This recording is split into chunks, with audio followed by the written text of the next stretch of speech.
Abang Teteh, dulur sedanten, Assalamualaikum warahmatullahi wabarakatuh. Selamat datang di podcast Antar Kita, obrolan seputar KSR Untirta. Halo KSR Lovers, bersama dengan saya Umu Zakia Tunisa Nugraha yang akan menjadi host pada podcast kita kali ini dan akan membahas topik yang berjudul The KSR. Nah, KSR Lovers penasaran gak sih The KSR itu akan membahas tentang apa aja? Jadi tetap stay tune aja ya di podcast kita kali ini. Nah, sekarang saya ini gak sendiri nih. Ternyata sudah ada narasumber dari Wakil Ketua KSR PMI Untirta. Ada Bang Adam Farhansyah.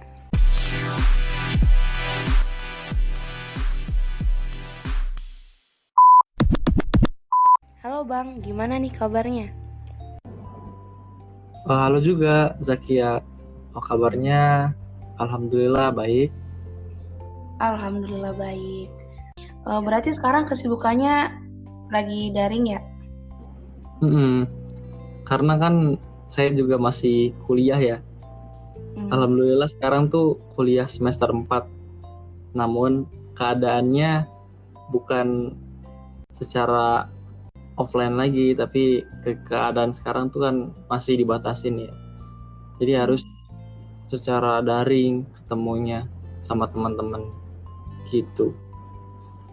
Iya sih Bang, ini pandemi corona ini merubah segalanya ya. Yang biasanya kita offline yang ketemu sama dosen gitu ya Bang ya. Sekarang jadi daring Bang. Oh ya, lupa memperkenalkan diri. Mungkin boleh Bang memperkenalkan diri buat teman-teman KSR Lovers, biar teman-teman KSR Lovers nih pada kenal sama Bang Adam nih. Oke. Halo teman-teman KSR Lovers. Perkenalkan, nama saya Adam Farhansyah. Saya merupakan mahasiswa pendidikan dari jurusan Ilmu Hukum angkatan 2019. Wah, berarti Bang Adam ini adalah mahasiswa aktif baik di dalam perkuliahan dan juga organisasi. Oh iya KSR Lovers, jadi Bang Adam ini adalah wakil dari Ketua UKM KSR PMI Untirta. Tamu spesial podcast kita kali ini. Dan insya Allah ilmunya bisa dipertanggungjawabkan dan tentunya valid. Bisa aja nih. Untuk KSR sendiri ini kan sebuah unit gitu ya Bang ya, apalagi yang terorganisir dan Abang masuk ke dalam jajaran wakil ketua dari KSR ini sendiri. Sebenarnya awal mula Abang masuk ke KSR ini tuh gimana tuh Bang? Apa emang ajakan orang lain atau kemauan diri sendiri deh Bang? Perjuangan Abang sendiri masuk KSR karena ikut-ikutan deh. Ada sosok yang memotivasi Abang hingga masuk ke KSR. Memang nggak pernah terpikirkan ya sebelumnya bisa masuk KSR. Tapi dengan keyakinan, kepedulian terhadap sesama dan komitmen, semakin lama ya dengan keberanian diri pengen berubah dari sebelumnya nggak pernah aktif di SMA. Dunia perkuliahan itu pengen berubah. Nah, jadi tertarik aja gitu di dunia perguruan tinggi dengan ikut di dunia kesehatan yang dicanangkan oleh KSR. Nah, nggak bisa dipungkiri semakin lama Abang join di KSR semakin nyaman juga di organisasi ini. Betul. Faktor dari teman-teman ya yang kompak dan memahami satu sama lain. Tapi benar banget sih Bang itu. Kita tuh karena mungkin kita terkumpul dalam satu nama yaitu volunteer atau relawan gitu ya Bang ya. Jadi kita bisa merasakan kesenangan yang di tempat lain itu tuh kesenangan ini berbeda begitu. Sebelumnya kita gak pernah nemuin kesenangan yang seperti di KSR begini. Mungkin sebelum kita lanjut ke pembahasan yang lebih panjang kali ya Bang, boleh gak sih dijelasin secara umum aja sebenarnya KSR itu seperti apa? Atau pengertian secara umumnya deh KSR itu apa? Nah, ya, berbicara terkait dengan KSR ya. Nah, KSR itu singkatan dari Korps Sukarela. Nah, kalau Korps Sukarela itu lingkupnya itu di perguruan tinggi ataupun universitas. Nah, KSR juga itu bergerak dalam bidang volunteer. Nah, hubungannya dengan PMI, sekedar info ya buat teman-teman juga. Boleh. KSR Lovers. Nah, kalau kita ibaratkan itu PMI-nya itu sebagai pokoknya dan KSR itu sebagai cabangnya. Jadi KSR itu ada banyak dan PMI tetap satu sebagai pusat. Nah, mungkin setiap universitas ada seperti KSR Untirta, KSR Unsera, KSR UPN Veteran Jakarta, KSR UNS, dan lain-lain. Yang namanya juga UKM ya, unit kegiatan mahasiswa. Pokoknya selain dari KSR itu kita juga mengenal adanya PMR dan TSR. PMR itu untuk SMA dan TSR itu untuk tenaga ahli. Sebenarnya kegiatannya itu sama di bidang kesehatan, tapi untuk lingkup dan tugasnya itu berbeda. Wah, apa tuh Bang yang bikin beda? Kalau dari PMR sendiri kan lingkupnya dari SMA ya. Terus KSR dari perguruan tinggi dan TSR dari orang-orang yang ahli dalam bidangnya. Tentunya sama-sama di bawah naungan PMI, Palang Merah Indonesia. Palang Merah Indonesia. Wah, berarti memang kalau misalnya kita bisa menyimpulkan bahwa ada tingkatan-tingkatan sendiri gitu ya Bang ya? Betul, ada tingkatan-tingkatannya. Berarti dari PMR ya, kemudian KSR, dan juga TSR begitu ya Bang? Yap, benar. Nah, setelah kita tahu nih pengertian dari KSR, secara otomatis kan kita sudah menambah wawasan mengenai komunitas sukarelawan. Oh iya Bang, boleh nggak sih Bang sedikit cerita mengenai sistem kerja dari KSR? Karena mungkin dari teman-teman KSR Lovers ini masih ada yang penasaran mengenai sistem kerja ini nih Bang. Oh iya, terkait dengan sistem kerja. Ini yang paling seru nih. Apa tuh Bang? Boleh kasih tahu dong? Boleh banget. Nah, kalau sistem kerja sendiri tuh banyak ya. Di KSR Untirta sendiri itu punya 5 divisi. Salah satunya adalah divisi Bankes dan PPM yang mempunyai proker PPM dan DDS. Nah, kenapa sih seru? Karena kedua kegiatan tersebut tuh melibatkan masyarakat. Nah, ini juga sebagai wujud dari implementasi Tridharma perguruan tinggi.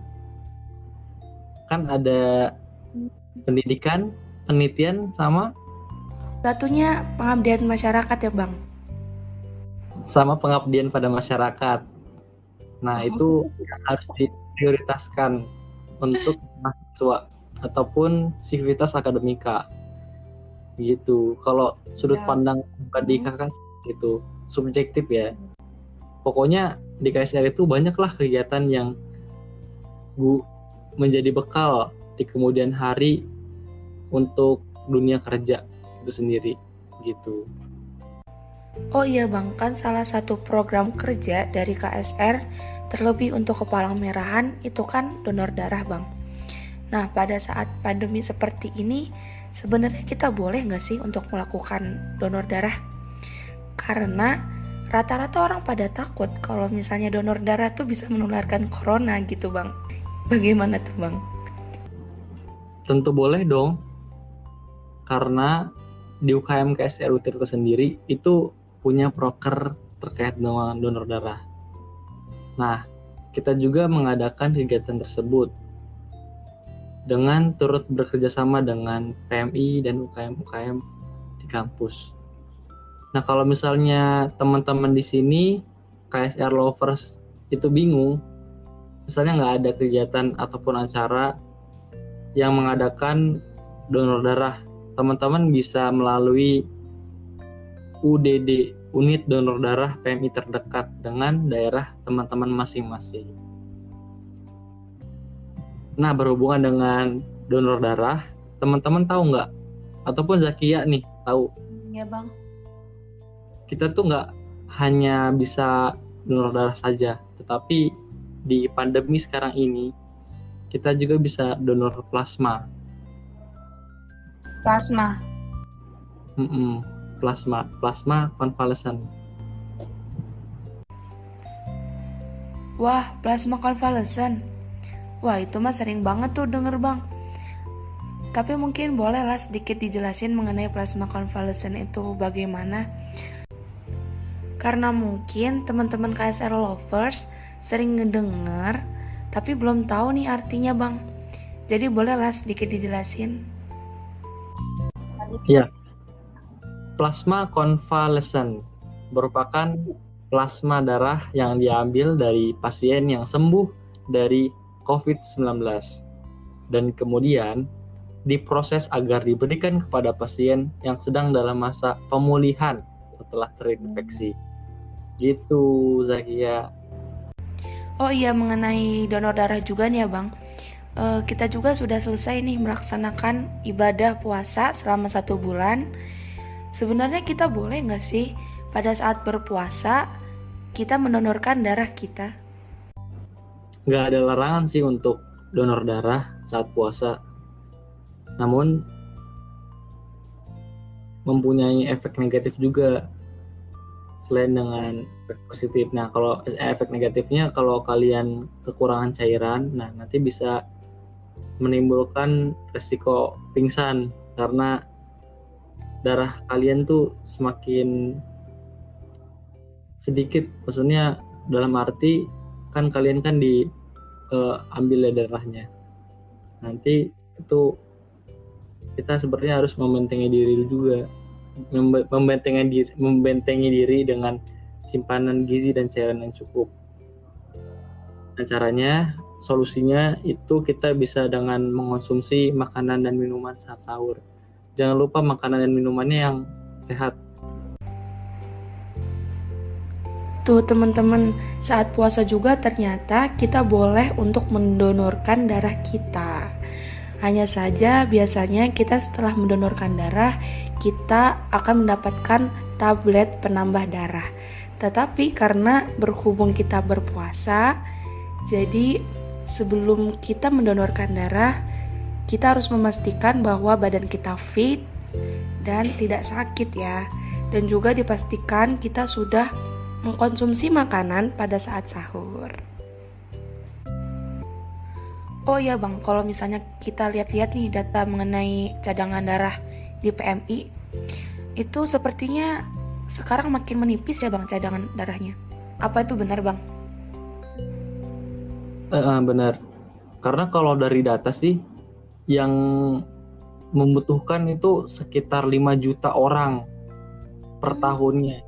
Dan stok darah yang kita punya hanya 4 juta. Jadi dengan selisih yang begitu jauh, sekitar 5% ataupun 10%, itu sebenarnya kita dari kesadaran diri kita sendiri. Walaupun kita sebenarnya takut, tapi kita tuh harus melihat juga ya, banyak orang yang lebih membutuhkan gitu. Banyak yang membutuhkan, iya. Selagi kita sehat dan selagi kita kuat, kenapa enggak sih gitu kita menyumbangkan ataupun memberi gitu. Nah, kita kan sekarang udah tahu nih bahwa cadangan darah tuh sudah sedikit gitu Bang. Mungkin boleh Bang persuasif ajakin KSR Lovers nih ya, terutama bisa bergabung ke KSR ataupun bisa mendonorkan darahnya ke PMI pusat begitu. Oke. Nah, untuk para KSR Lovers, selagi kita sehat, selagi kita mampu, selagi kita kuat, yuk kita mari donor darah, karena setetes darah akan sangat bermanfaat, lebih-lebih lagi untuk pasien yang dalam keadaan darurat. Mari kita salurkan darah kita karena give blood, give life. Tidak terasa kita sudah berada di penghujung acara. Mungkin kita cukupkan saja ya Bang ya? Ya. Boleh. Terima kasih banyak Bang nih sudah menjadi narasumber pada podcast kita kali ini sehingga banyak membahas mengenai KSR dan juga tadi juga mulai dari program kerja dan mungkin dari pengalaman Bang Adamnya sendiri ya. Nah Bang, karena sekarang segmen terakhir, segmen penutup, boleh deh Bang kasih kata-kata atau pesan untuk teman-teman KSR Lovers supaya bisa berpartisipasi atau mengajak mereka untuk bisa join ataupun mendonorkan darahnya kepada PMI. Untuk penutup sendiri, Abang mengajak kepada KSR Lovers yang mungkin di luar dari jurusan kalian ataupun teman-teman yang masih duduk di bangku SMA itu nanti saat kalian memasuki bangku kuliah jangan sungkan dan jangan malu untuk bertanya, apalagi teman-teman yang mempunyai minat besar dalam bidang kesehatan, kemanusiaan dan juga tertarik dalam hal-hal baru. Boleh banget nih teman-teman untuk join di KSR PMI Untirta karena di KSR sendiri teman-teman mempunyai banyak pengalaman berharga seperti teman-teman bisa nanti terjun langsung ke bencana dan mempelajari ilmu-ilmu baru terkait dengan kesehatan yang teman-teman nggak bisa rasain di organisasi manapun, terutama di lingkungan kampus.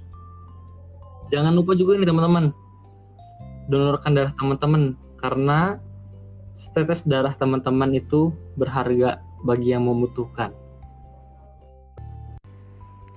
Wah, terima kasih banyak nih Bang sudah datang menjadi narasumber pada podcast The KSR ini. Jadi bisa disimpulkan ya KSR Lovers bahwa KSR adalah subunit dari PMI Pusat, yang mana KSR PMI ini dijadikan sebagai wadah para volunteer khususnya untuk program darah.